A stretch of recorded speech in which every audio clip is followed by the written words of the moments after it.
नमस्कार, आप न्यूज़ 9 पर हिंदी देख रहे हैं। मैं हूं आपके साथ चेतन मुरादाबादी। इस वक्त हम मौजूद हैं जिला संबल की ये चंदोसी के अम्बेडकर पार्क में हम मौजूद हैं और आज 11 अप्रैल है और आज एक ऐसी शख्सियत का जन्म दिवस है जो कि पूरे देश के बहुत ही ज़्यादा महान समाज सुधारक रहे। राष्ट्रपिता महात्मा ज्योतिबा फूले जी का आज जन्म दिवस है।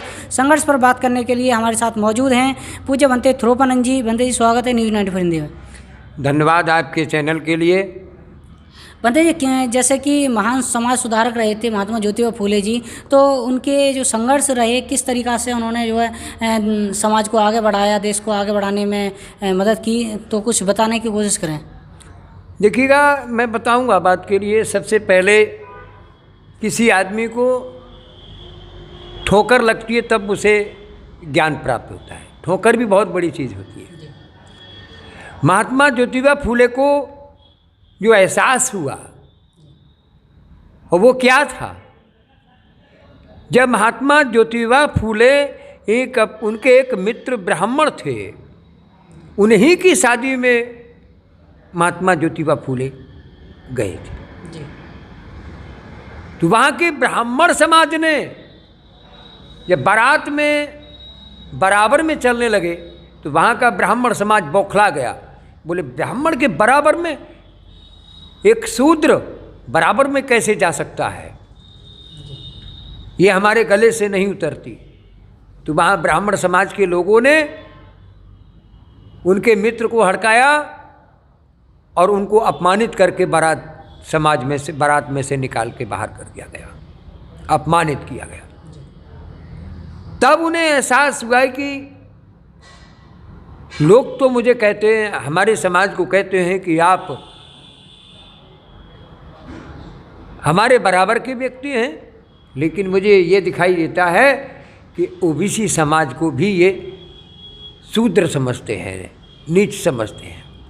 अब मुझे क्या करना है, जितने भी भारत के मूल निवासी जिनके से ये घृणा करते हैं, वो भी घृणा करने का व्यवहार का कारण क्या है, ये महात्मा ज्योतिबा फूले ने कारण को ढूंढा और वह कारण निकला अशिक्षा। अशिक्षा को कैसे खत्म किया जाए, अशिक्षा खत्म हो जाएगी, वो होगी शिक्षा से खत्म। तब उन्होंने अपने मन में शिक्षा की क्रांति की और शिक्षा की क्रांति का मतलब था उन्होंने लोगों में शिक्षा का संदेश भेजना शुरू किया। और यहाँ तक बात है, ब्राह्मणवाद ने फिर उनके परिवार को हड़काया। बोले, ये यहाँ भारतीय लोगों को, ये शूद्र समाज के लोगों को शिक्षित करेगा और ये शूद्र समाज के लोग अगर शिक्षित हो गए तो ये मुंहतोड़ जवाब देंगे। तो उनके पिताजी को बहकाया। उनके पिताजी ने अपने बेटे को रोकने की कोशिश की। इसी बीच में उनकी शादी हो गई। शादी हो गई तो उनकी पत्नी भी उन्हें शीलवान मिली, जिनका नाम था माता सावित्रीबाई फूले। वैसे उस समय का नाम था उनका सावित्रीबाई फूले। आज हम सम्मान से उनका शब्द कहते हैं माता, राष्ट्रमाता सावित्रीबाई फूले। उन्हें राष्ट्रमाता सावित्रीबाई फूले क्यों कहते हैं? क्योंकि महात्मा ज्योतिबा फूले ने अपनी पत्नी को खुद पढ़ाया, उसे शिक्षित किया और पढ़ा करके तब उन्होंने कहा कि कुछ गांव आप संभालें, कुछ हम संभालें और अलग अलग स्कूलों में बच्चों को पढ़ाने का काम करें। उनकी पत्नी को भी अपमान झेलना पड़ा।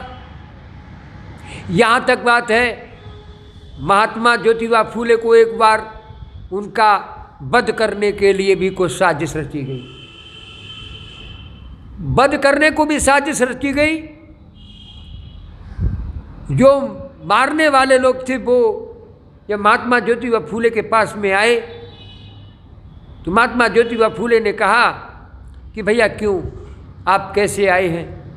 तब वो उनकी भाषा से, उनकी संयमता से वो भयभीत हो गए और बोले कि हम बड़े गलत रास्ते से आ गए। बोला, आप फिर भी बताइए बोले आपका वध करने के लिए हमें भेजा गया है। बोले करिए आप अपना काम, लेकिन ये देख लीजिए जिस समाज को सांस लेने का अधिकार नहीं है, मैं आज उस समाज के लिए शिक्षित करने का कार्य कर रहा हूँ। आप मेरे बदले का काम करने का कारमा चलाने में हिम्मत हो तो मुझे मार दीजिए, ना अन्यथा पूरे भारत के भारतीय मूल निवासियों का अपराध पड़ेगा तुम पर। तो बेचारे चले गए। आखिर में यही हुआ, क्रांति चलती रही, महात्मा ज्योतिबा फूले का भी कत्ल कर दिया गया। अब सावित्रीबाई फूले अकेली रह गई, तो उनका साथ एक लड़की थी फातिमा शेख, एक अच्छे जमींदार की लड़की थी। उस लड़की ने साथ दिया और उस लड़की के पिता ने भी साथ दिया, लड़की का और लड़की ने साथ दिया माँ सावित्रीबाई फूले को इसकी क्रांति की। आज महात्मा ज्योतिबा फूले, माता सावित्रीबाई फूले, फातिमा शेख, माता फातिमा शेख का जो क्रांति है वो व्यर्थ नहीं गई है।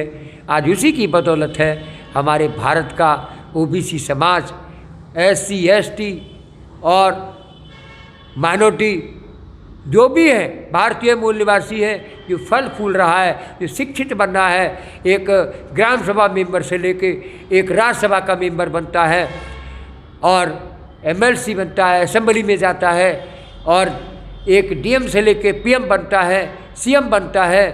ये किसकी देन है? वो शिक्षा की देन है, संविधान की देन है। मैं इन्हीं शब्दों के साथ में सबके जीवन की मंगल कामना करता हूँ। आपका मंगल हो, साधु साधु।